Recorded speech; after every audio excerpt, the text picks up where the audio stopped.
Hi there, everyone. It's 4 o'clock in the East. On December 27th, 2020, just 11 days before his supporters would storm the U.S. Capitol with the stated goal of hanging Mike Pence and disrupting the certification of Joe Biden's win, Donald Trump engaged in an insurrection of his own, calling the acting attorney general of the United States and directing him to declare the election corrupt and then, quote, leave the rest to me. The New York Times reporting on brand new notes from top DOJ officials now in the hands of congressional investigators. Detail for the very first time what reads a whole lot like a premeditated plan for a conspiracy, including members of Congress. And Trump signaled who would aid his coup attempt. From the Times account, the exchange unfolded during a phone call on December 27th, in which Trump pressed the acting attorney general at the time, Jeffrey Rosen, and his deputy, Richard Donoghue, on voter fraud claims that the department had disproved. Donoghue warned that the department had no power to change the outcome of the election. Trump replied that he did not expect that. According to notes Donoghue took memorializing the conversation, quote, just say that the election was corrupt and leave the rest to me and to congressional allies, Donoghue wrote in summarizing Trump's response. Trump did not name the lawmakers, but at other points during the call, he mentioned Representative Jim Jordan of Ohio, whom he described as a fighter, Representative Scott Perry of Pennsylvania, who at the time promoted the idea that the election was stolen from Trump, and Senator Ron Johnson of Wisconsin, whom Trump praised for getting to the bottom of things.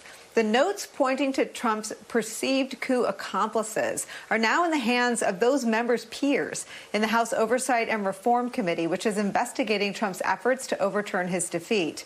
The extraordinary new window into conversations with top Justice Department officials and the ex-president represent fresh smoking gun evidence of Trump's abuse of power and frantic efforts to cling to power at all costs. The notes also illuminate a well-worn theme of the Trump presidency, the ex-president's imperviousness to facts. The Times writes this, quote, the officials also told Trump that the Justice Department had no evidence to support a lawsuit regarding the election results. We are not in a position based on the evidence, they said. We can only act on the actual evidence developed. Trump then castigated the officials, saying that thousands of people called their U.S. attorneys' offices to complain about the election and that nobody trusts the FBI. He said that people are angry, blaming the DOJ for inaction. You guys may not be following the internet the way I do, Trump said, according to the document. That guy following the internet controlled our nuclear arsenal, folks. The notes also reveal that the power struggle atop DOJ had also been put into motion, as well as Trump's attempt to order up an investigation into Hunter Biden. Unprecedented access into contemporaneous notes that detail Donald Trump's campaign to corrupt his own DOJ and overthrow the election result is where we start this hour. Katie Benner is here, New York Times Justice Department reporter and MSNBC contributor. That was her reporting we read at the top. Harry Litman joins us, former Deputy Assistant Attorney General and former U.S. Attorney. Katie Benner, I'm going to read some more from the piece, but first, your reaction to seeing these contemporaneous notes from these officials that you covered and wrote about at the time, to now see in their own words what they were writing down as Trump gave them direction. Your thoughts? You know, I had two immediate responses. One is I was really struck by how similar this conversation was to the conversation that Trump had with the president of Ukraine when he was asking him to announce an investigation to Hunter Biden in order to undermine Biden's campaign during the summer. You know, that he didn't necessarily want the investigations conducted. He just wanted them announced, according to Gordon Sondland's testimony during the first impeachment. Very similarly, he understood that an official statement from any entity with any sort of gravitas, the Justice Department, the president of Ukraine, would carry with it a message so disruptive that would really hurt his opponent. So that, you know, immediately jumped out to me. And then two, I was struck by how much insight, to your point, we have into conversations between a president and his cabinet. As you well know, the Justice Department never wants to release that information. There's always the specter of future administrations reaching back in time and revealing sensitive conversations that could hold people up to scrutiny that no executive branch wants. The Justice Department has told Congress and others that they're doing this because of very special circumstances, because of the context of the investigations. They look at whether or not the president was really trying to subvert the democratic process, but this is so unusual.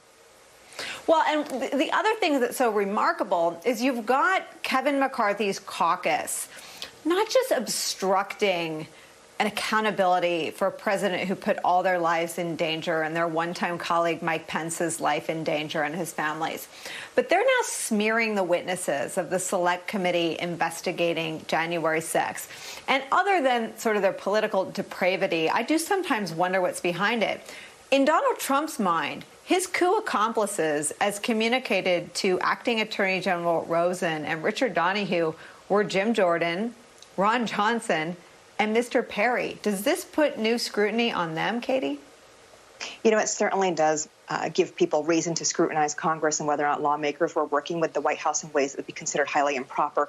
But I do need to point out that in terms of Jordan's offices and Johnson's office, they have both put out statements denying any knowledge of this. They say they were never, ever involved in any attempts to get the Justice Department to subvert the results of the election. They've been really clear on this. We've not heard from Congressman Perry's office. I will remind everybody that Congressman Perry was working closely with an official inside the Justice Department, Jeff Clark, in order to get the department through back channels to announce investigations into voter fraud that all other officials had deemed completely invalid after investigating them themselves. So, you know, the Congressman Perry was certainly involved, at least with Mr. Clark, in his efforts to make some sort of announcement in Georgia that would have impacted the results of the election. Harry Litman, I want to read more from Katie's reporting on these notes, but I want your first reaction to just seeing, you know, the other echo to the Zelensky call was the Comey meeting, see to it to let Flynn go. There was never a moment where the President of the United States operated as though his Justice Department and FBI were there to protect the country. They were always, in everything that's been released that we have seen, that's been reported on, there to protect him.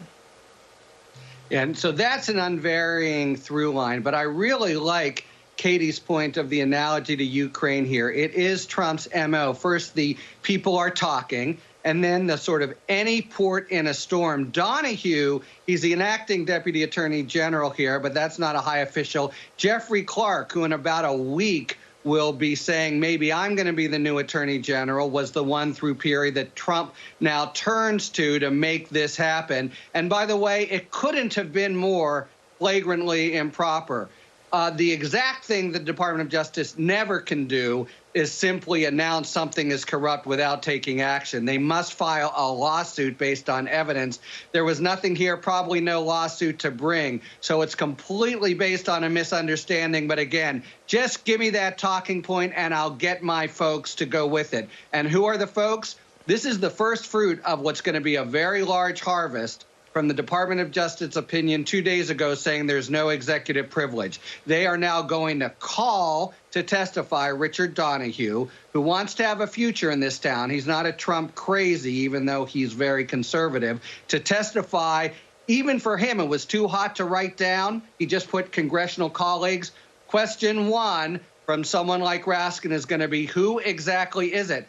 And he has no basis for not answering. The executive privilege cloak has been taken away. So this is going to be amplified, and there's a lot more where this came from.